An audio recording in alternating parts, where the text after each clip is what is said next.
Assalamualaikum Sampurasun, Wilujeng Enjing wargi Jabar dan seluruh warganet dimanapun berada. Semoga bahagia selalu. Dan saya sampaikan ya pada hari kemarin ada demonstrasi di Gedung Sate. Bahkan melakukan blokade jalan di Jembatan Pasopati. Mereka adalah para pelaku jasa usaha kepariwisataan. Baik penyelenggara travel, kemudian sopir bus, para pengusaha bus, mendesak saya mencabut SK larangan studi tour. Kan yang diprotes itu adalah jasa kepariwisataan. Yang protes itu adalah kegiatan pariwisata. SK saya adalah SK studi tour. Yang dilarang itu adalah kegiatan studi tour. Yang kemudian dengan demonstrasi itu menunjukkan semakin jelas bahwa kegiatan studi tour itu sebenarnya kegiatan piknik, kegiatan rekreasi. Bisa dibuktikan yang berdemonstrasi adalah para pelaku jasa kepariwisataan. Dan kemudian yang demonstrasi ternyata juga mendapat dukungan dari asosiasi Jeep di daerah Yogyakarta, terutama Jeep yang melakukan pengangkutan di Gunung Merapi. Bukan hanya orang dari Jawa Barat yang demo, tetapi juga dari Yogyakarta. Insya Allah Gubernur Jawa Barat akan tetap berkomitmen menjaga ketenangan orang tua siswa agar tidak terlalu banyak pengeluaran biaya di luar kebutuhan pendidikan.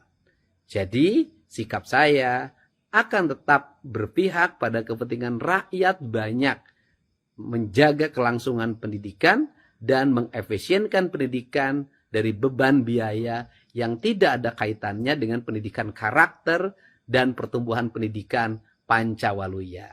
Salam hormat untuk semuanya ya. Assalamualaikum warahmatullahi wabarakatuh. Berjumpa kembali dengan channel Prof Halim Bicara.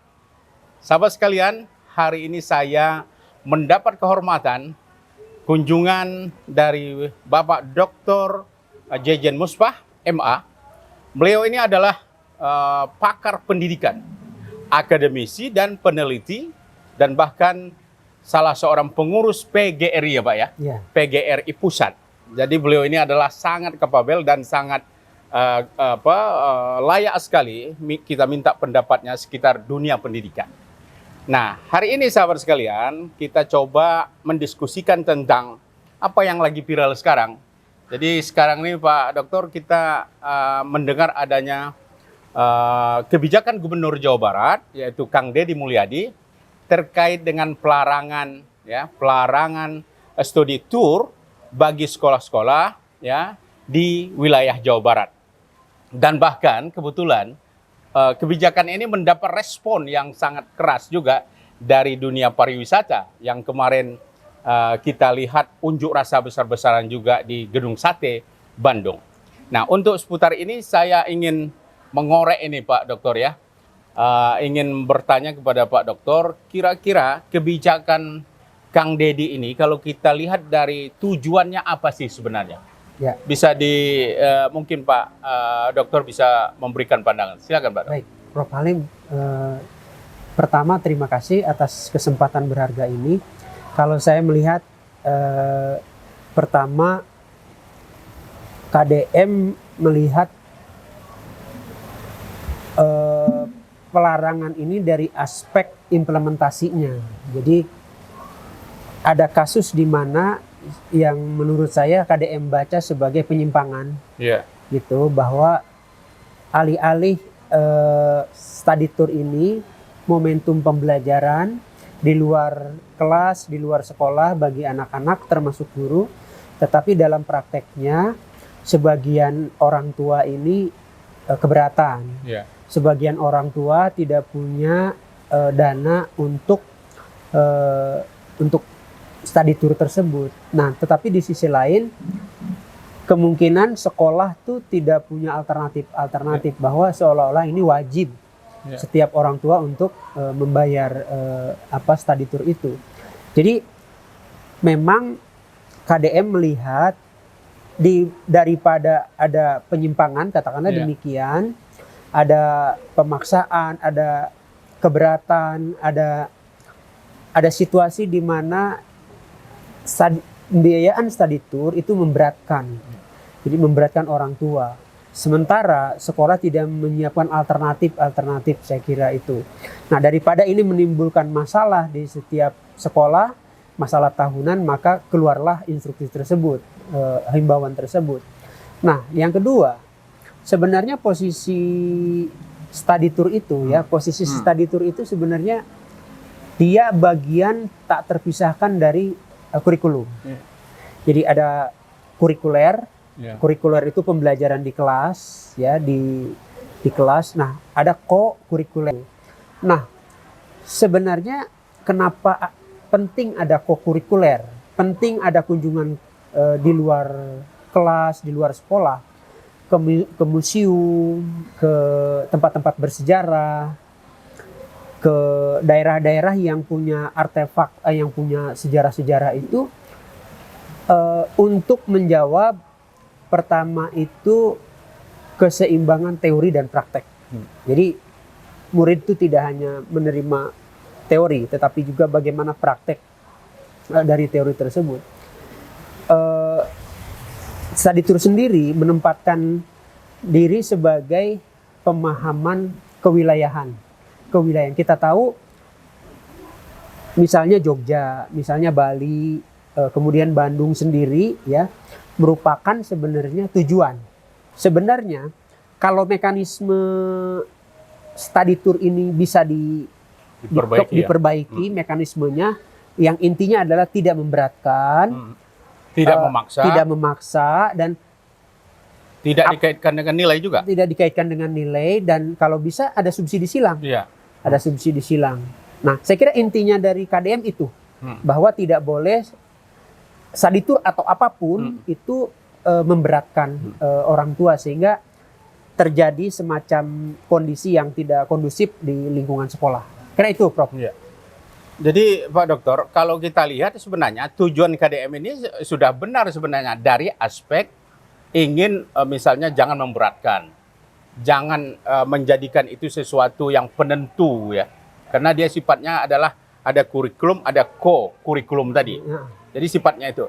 Tapi mungkin beberapa fenomena kita lihat, banyak problem-problem tadi yang Pak Dokter sebut, ada problem implementasi implementasi sehingga tidak bisa mungkin atau perlu diberikan solusi Nah, solusi apa kira-kira yang perlu dilakukan sekolah misalnya? Seandainya ini kan dua alternatif. Kalau pelarangan ini lanjut, maka apa yang harus dilakukan? Mitigasinya terhadap target untuk mengetahui beberapa sentra-sentra artefak-artefak tujuan studi tour tadi. Kalau dicabut, apanya yang harus diperbaiki? Silakan Pak Dok. Ya, sebenarnya kebijakan KDM sendiri tidak 100% melarang study tour. Yang ditawarkan oleh KDM adalah study tour di wilayah Jawa Barat, sehingga mungkin dari aspek pembiayaan tidak terlalu memberatkan orang tua gitu.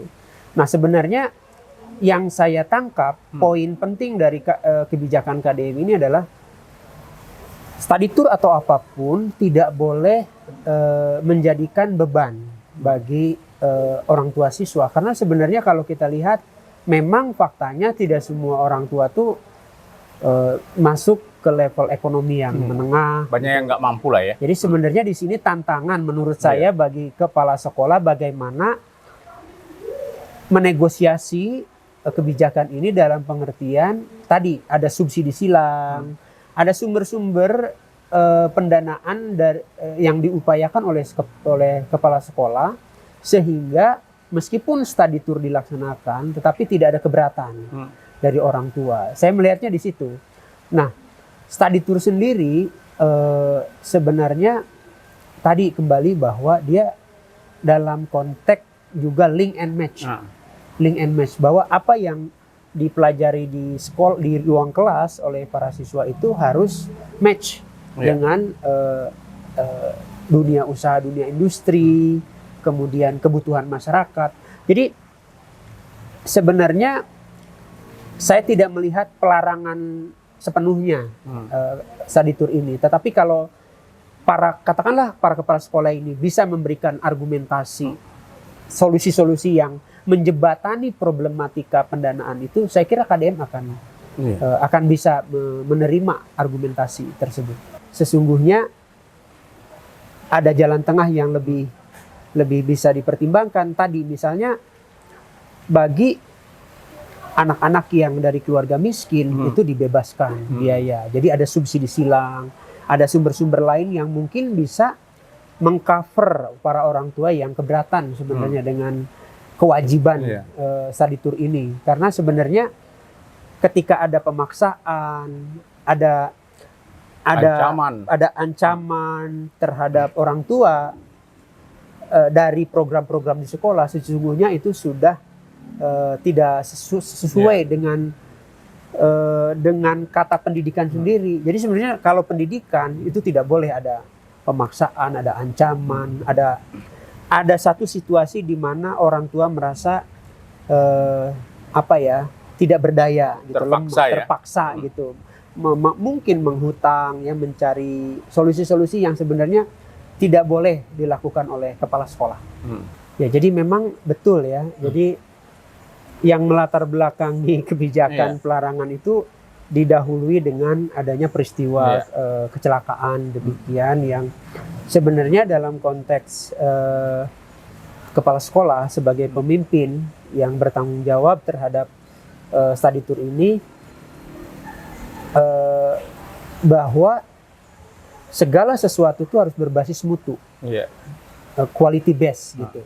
Artinya kalau memang sudah fix terhadap komitmen terhadap study tour, maka tidak boleh abai terhadap kualitas tadi, termasuk kualitas bisnya yang mengangkut. Jadi tidak boleh asal-asalan dalam mengelola study tour ini. Nah, memang pada akhirnya kerja-kerja seperti study tour ini tidak boleh mengabaikan aspek keselamatan, ya, kenyamanan, bahkan ya anak-anak, guru, staf selama di dalam perjalanan tersebut, gitu. Nah, jadi ini juga pengingat kepada kepala sekolah, kepala dunia pendidikan, bahwa kalau saja quality based, maka sebenarnya bukan tidak bisa terjadi, tetapi bisa meminimalisir kecelakaan-kecelakaan yang sering terjadi dalam study tour ini. Jadi sekali lagi, kebijakan KDM juga mengingatkan kepada dunia pendidikan bahwa semua hal harus berbasis kualitas. Jadi pendidikan itu nggak bisa diurus secara serampangan ya. Betul, artinya penguatan quality management dan juga saya pikir pertanggungjawaban daripada sekolah itu ya. Kalau sekolah tidak bisa memberikan yang terbaik, artinya bisa di bawah standar, ya berarti memaksakan. Iya, memaksakan. Ya, jangan dipaksakan gitu. Jangan dipaksakan. Jadi selalu berikan yang terbaik bagi anak-anak. Dalam konteks ini tidak boleh asal sembarangan meng-hire pihak bis itu ya, kerjasama dengan bis kendaraan lah begitu, harus betul-betul yang memenuhi standar begitu. Kalau tidak, jangan dipaksakan untuk study tour, berarti memang tidak mampu. Memang nggak layak untuk pergi gitu. Berarti karena memang kapasitas ekonomi sekolah tersebut tidak bisa gitu untuk study tour di jarak yang jauh, di tempat yang jauh. Jadi jangan memaksakan gitu. Nah, Pak Dokter, ini saya coba beberapa hari ini ya, minta respon dari guru ya. Apa sih sebenarnya substansinya studi tour? Substansi. Nah, kan begitu ya. Mereka katakan memang bagus karena untuk penguatan capaian pembelajaran, pokoknya positif lah. Tetapi mereka jujur juga, kalau saya tanya presentasinya kira-kira tujuan pembelajaran dengan rekreasinya berapa persen, saya bilang ya. Kan gitu. Ternyata beberapa agak lebih banyak yang mengatakan lebih banyak unsurnya sebenarnya rekreasi katanya. Nah, mungkin ini juga bagian yang kalau misalnya seperti Bandung ya. Ini saya kembali Pak Dokter. Pemda Bandung itu, wali kota Bandung justru nggak melarang. Nah, tapi dia tadi mungkin beberapa catatan tadi, lokasi, capaian apa tujuannya, kemudian capaiannya, kemudian tidak ada kaitan dengan nilai segala macam. Jadi kalau dilihat dari sisi dari sisi manajemennya, ini berarti tergantung sekolah ya. Jadi kalau memang gurunya itu lebih fokus kepada tujuan pembelajaran, maka dia akan positif kan gitu. Tapi kalau tidak dibuat satu rundown program-program yang positif, mungkin kesannya lari kepada hanya jalan-jalan. Nah, apa catatan Pak Dokter terakhir ini? Jadi gini Prof, jadi memang rekreatif itu sendiri kebutuhan. Iya. Kebutuhan primer, kebutuhan utama bagi setiap manusia ya. Dan yang penting kita catat di sini, tidak semua keluarga itu punya kapasitas untuk selalu mengisi liburan sekolah, apalagi di akhir ya. Makan aja susah ya, makan aja susah gitu. Nah ini momentum untuk rekreatif, betul itu ada. Cuman tadi presentasinya bisa kita perdebatkan gitu. Nah tadi betul, saya menarik Prof ya, bahwa rundown tadi. Jadi betul-betul tidak boleh lebih apa ya, muatan rekreatifnya lebih dominan dibanding tadi studinya. Jadi ada pembelajaran bagi siswa. Saya kira kalau 50-50 masih oke gitu. Nah, tetapi bahwa rekreatif sendiri merupakan kebutuhan dasar kita gitu. Nah, oleh karena itu memang ada yang tangible, terukur, ada yang intangible. Nah, pengalaman siswa, pengalaman pendidik berangkat ke satu wilayah yang katakanlah baru bagi mereka, itu memang tidak bisa diukur dengan materi ya, tidak bisa diucapkan, tetapi dia akan mengendap dalam pikiran, dalam pengalaman. Nah, dan kita tahu bahwa pengalaman adalah guru yang terbaik gitu. Kira-kira apa yang harus dilakukan KDM ini untuk memperbaiki sistem? Ini sebenarnya kan salah satu aspek dari dunia pendidikan Jawa Barat ya. Salah satunya mungkin lewat memperbaiki manajemen studi tour atau manajemen kurikulum malah. Yang lebih besarnya kan sebenarnya kurikulum itu mungkin harus betul-betul diperhatikan betul oleh sekolah, sehingga yang sering terjadi adalah yang tidak tercatat dalam kurikulum dilaksanakan, sementara dalam kurikulum tidak dilaksanakan. Itu apa catatan saya melihat KDM tidak sepenuhnya salah ya dalam kebijakan ini, karena sebenarnya kita yakin juga KDM tidak mungkin tanpa kajian sama sekali. Tetapi ini juga bagi para kepala sekolah dunia pendidikan bahwa mungkin study tour harus betul-betul by design. Tadi rundown-nya harus betul-betul menunjukkan keseimbangan antara rekreatif dengan study ya, yang bisa memberikan pengalaman berharga bagi anak-anak, bukan saja belajar di kelas teoritik tetapi juga praktek di lapangan. Artinya pemilihan lokus study tour itu tidak sekedar tanpa kajian tadi. Jadi kata kuncinya di sini kajian, bahwa study tour ini betul-betul akan memberikan impact yang positif bagi anak-anak, termasuk bagi guru dan tenaga kependidikan. Saya kira itu. Jadi, jadi kalau kita tadi kepala sekolah belajar, nah di sisi lain mungkin KDM juga tidak anti terhadap input saran dari masyarakat bahwa memang study tour penting, tetapi mekanisme, cara-cara harus diperbaiki, yang pada intinya tidak boleh memberatkan, menjadi beban bagi orang tua dari aspek pendanaannya. Baik, sahabat sekalian, itu tadi beberapa perbincangan kita dengan Pak Dr. Jejen Musbah. Terima kasih perhatiannya. Jangan lupa subscribe, like, and share channel Prof. Halim Bicara ini. Demikian saja. Assalamualaikum warahmatullahi wabarakatuh. Waalaikumsalam.